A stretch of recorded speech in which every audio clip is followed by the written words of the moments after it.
আপনি নামাজ আদায় করেন, আপনি ইসলামের ভিতরে থাকেন, আপনি সেই ভাইকে এই সৎ কাজের আদেশটা আপনি দিতে পারেন।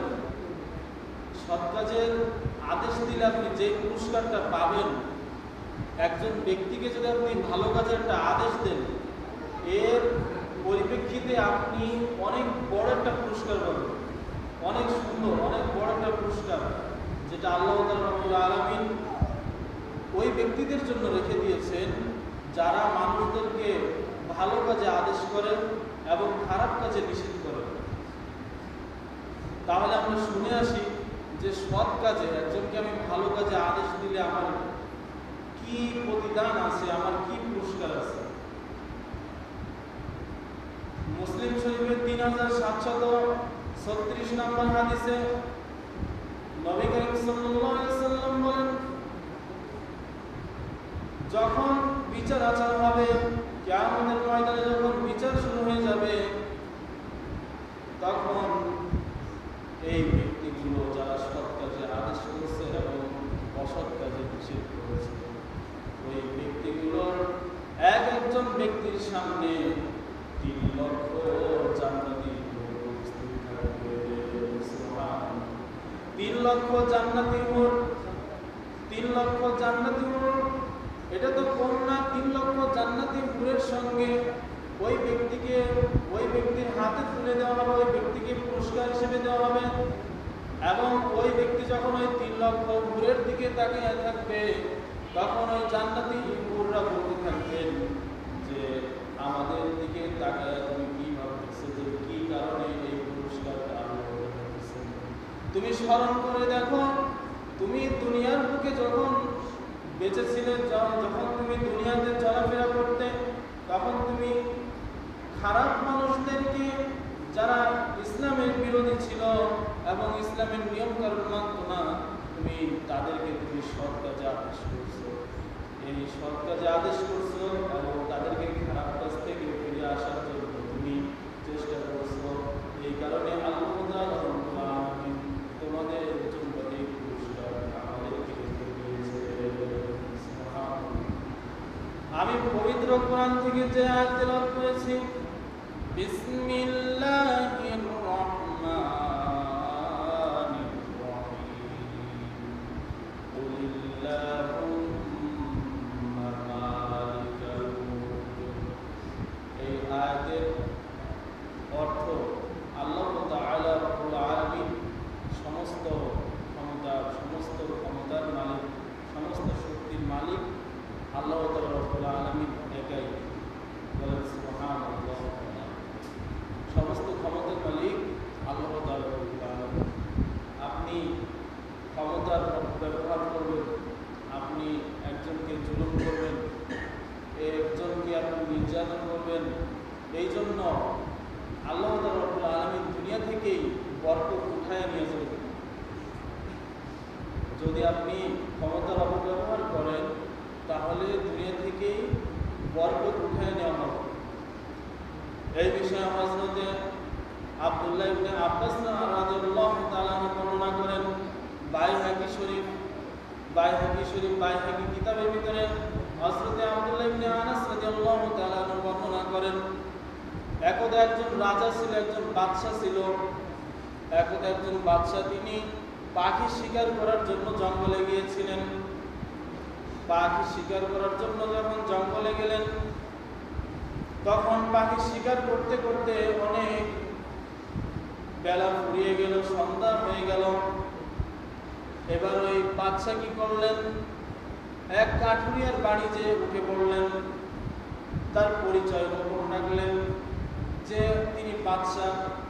যদি উনি জানতে পারে তাহলে হয়তো তার মেহমানদারি করাইতে কষ্ট হবে, কারণ ইনি গরিব মানুষ। এই জন্য বাদশা তার পরিচয় দিলেন না, ওই কাঠুরিয়ার বাড়িতে উঠে পড়লেন। আব্দুল্লাহ ইবনে আনাস রাদিয়াল্লাহু তাআলা বর্ণনা করেন, যখন ওই বাদশা ওই কাঠুরিয়ার বাড়িতে উঠলো, তখন দেখতে পেল যে ওই কাঠুরিয়ার বাড়িতে একটা গরু আছে। ওই গরুটা জঙ্গল থেকে চলে আসছে। জঙ্গল থেকে আসার পর ওই গরুটার স্তন থেকে দুধ হইতেছে।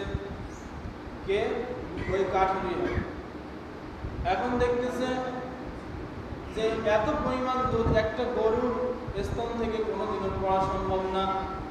30টা গরুর দুধ যে যতটুকু পরিমাণ পড়ে অতটুকু পরিমাণ একটা গরুর ভিতর থেকে 30টা গরুর যে দুধ পড়ে সেই দুধ বাহির হইতেছে।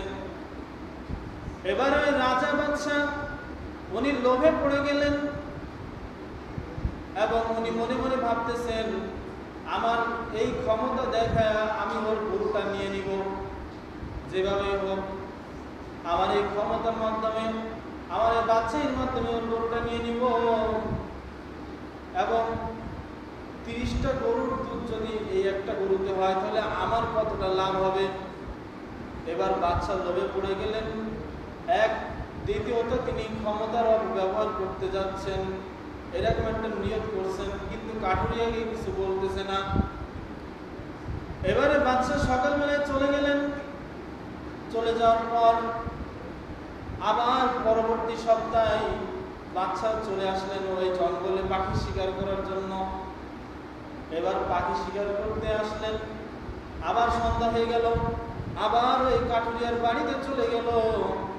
এবার কাঠুরিয়া বলতেছেন, বন্ধু আপনি আসছেন, খুব ভালো হয়েছে, আসেন, আপনি মেহমানদারি করুন আমাদের বাসায়।